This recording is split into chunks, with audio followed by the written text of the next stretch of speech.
Ô, vereadora, já está aí na casa, né? Já tem inclusive um parecer da Comissão de Justiça, a questão do veto do prefeito Marcelo Bellinati, né? Como é que a senhora vê esse parecer? Qual o prazo agora para que o plenário possa votar a manutenção ou não desse veto?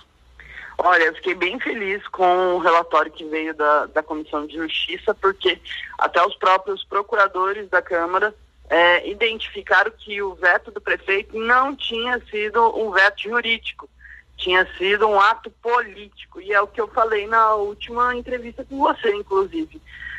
Uma politicagem, né? Infelizmente a gente vê o prefeito, em nome de dar um recado que não está gostando do meu trabalho, que não está gostando da fiscalização ferrenha que eu faço contra ele, jogou a economia londrinense na fogueira.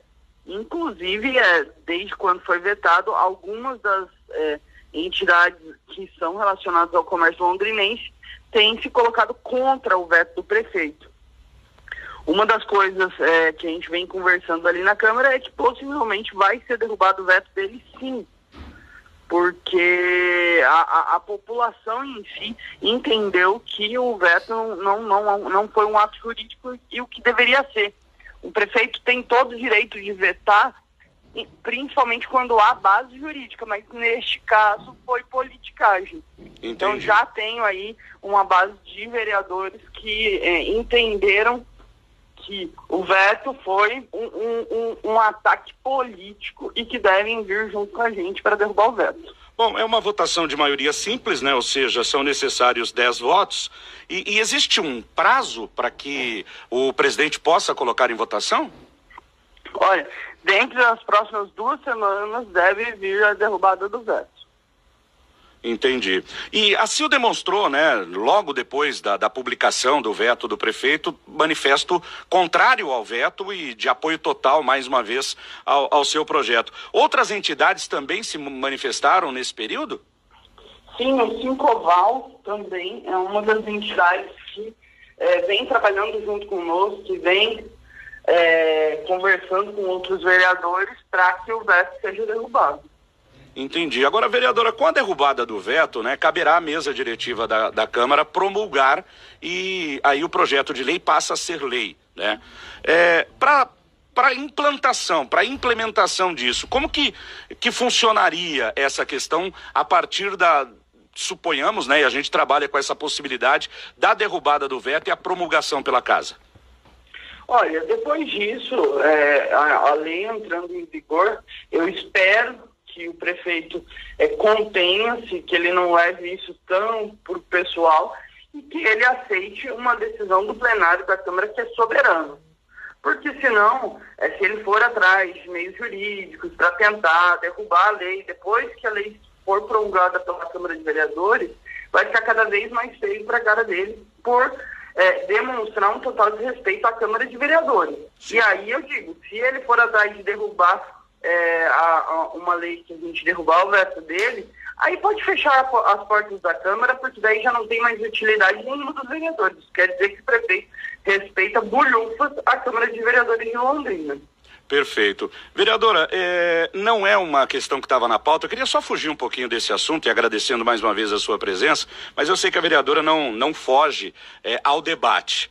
Como é que a senhora viu a decisão do TSE ontem, a cassação do deputado paranaense mais votado, o segundo da história, né? O primeiro havia sido o Ratinho Júnior, quase 345 mil votos, Deltan Dallagnol.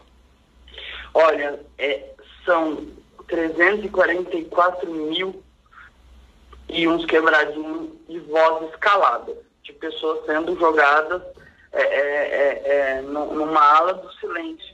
E o que eu costumo dizer, o que aconteceu ontem foi uma caça às bruxas. E vai, se ninguém parar esse povo, a coisa vai ficar cada vez pior.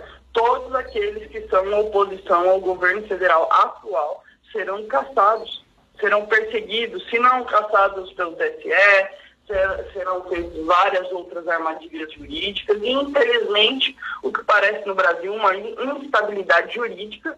A coisa mais bizarra é saber que nós temos um presidente hoje, atual, ladrão, que já foi comprovadamente atitudes de corrupção, ficou preso por isso e hoje assumiu. E ontem derrubaram o Deltan em cima do motivo da ficha limpa, de uma acusação que não fazia nem sentido. O próprio Deltan já havia explicado nas últimas 2 semanas que as alegações de ficha limpa dele não tinham nem pé nem cabeça. É o que a gente está vendo nos últimos tempos no Brasil. Hoje, o cara estuda lá 4, 5 anos para ser advogado, para seguir na área de juiz, promotor, mas tudo aquilo que ele aprendeu na faculdade, o respeito que ele aprendeu com a Constituição, está sendo rasgado dia após dia. Sim. A lei não tem mais o mesmo peso que ela tinha antes desse período de caça às bruxas. E o que a gente viu acontecer com o Deltan foi uma caça às bruxas. E aí você vê, olha só, o nível da falta de representatividade. Um cara de 344 mil votos foi derrubado para entrar um outro deputado de 11 mil votos. Nós estamos falando de tirar o direito mesmo das pessoas de terem o seu representante. É sobre isso eleger a política. Ou se não, devolve o Brasil para a monarquia e nós vamos ter um rei. E a gente vai obedecer ele calado. Agora, se a gente está num estado de democracia, se ainda existem as eleições, se ainda existe o status de representatividade, é uma vergonha que está acontecendo no Brasil. São 344 mil pessoas caladas, tendo seu direito de ter o seu representante lá, tirado assim, na mão grande. E é o que vem acontecendo com o Brasil nos últimos tempos. É tudo na mão grande. Se você souber dar um jeitinho, se você souber derrubar a lei, você vai seguir em frente. Eu fico estarrecido com algumas situações. Por exemplo, o Estadão traz hoje uma matéria que o destino de Moro, adversários do político e ex-juiz Sérgio Moro, acreditam que ele pode perder o mandato até o final deste ano. E o Eduardo Cunha, que foi preso, condenado na Lava Jato, disse o seguinte, vou abrir aspas, Deltan pode trabalhar no gabinete do Moro. Terá uns 6 meses de emprego até a cassação do colega. Fecha aspas, provocou o deputado Eduardo Cunha. Ou seja, é o poste mijando no cachorro, vereadora. Não, a inversão de valores, a coisa está tão louca no Brasil hoje que está permitido você ameaçar as pessoas, você contar os fragmentos que você vai se vingar daquela pessoa e nada acontece com você. Mas isso depende do lado que está, né? Oi? E isso depende do lado em que está. Exatamente, nós sabemos que agora os vilões, eu falei hoje cedo, a gente parece que está num pesadelo sem fim, onde os vilões estão ganhando dia após dia mais poder. E é isso que está acontecendo. Nós estamos vendo a bandidagem dominar mesmo o quadro político, o quadro judiciário. A coisa está ficando cada vez mais tenebrosa. Eu falo, tem muitas coisas que eu me posiciono que eu tenho mesmo no outro dia seguinte acordar com a PF na minha porta, metendo o pé na porta, porque eu expressei minha opinião. Isso é um terror. E você, como jornalista, que está levando a notícia todos os dias, não está livre disso também, porque a gente vê aí que tem alguns jornalistas, inclusive, que também foram presos porque deram a sua opinião. Olha que coisa mais bizarra. O momento que nós estamos vivendo é a abertura, eu falo assim, é a abertura do inferno mesmo. Nós estamos entrando numa ditadura. Daqui a pouco não se chama mais Brasil, se chama Brazuela. Vamos ficar na mão dos bandidos mesmo. Só que eu, apesar da revolta do que aconteceu ontem, apesar de todo o sentimento ruim que a gente vê dia após dia, essa perseguição aos opositores do governo atual, eu tenho esperança que o mal pode até estar vencendo em algum momento, mas não vai ser para sempre. Nós vamos se reerguer, nós vamos tirar esses canalhas corruptos de qualquer cargo que sejam, desde políticos até a cargos do jurídico, e que o Brasil vai voltar a respirar. Não acredito que um Brasil, um país tão grande como o nosso, vai se entregar na mão dos ditadores.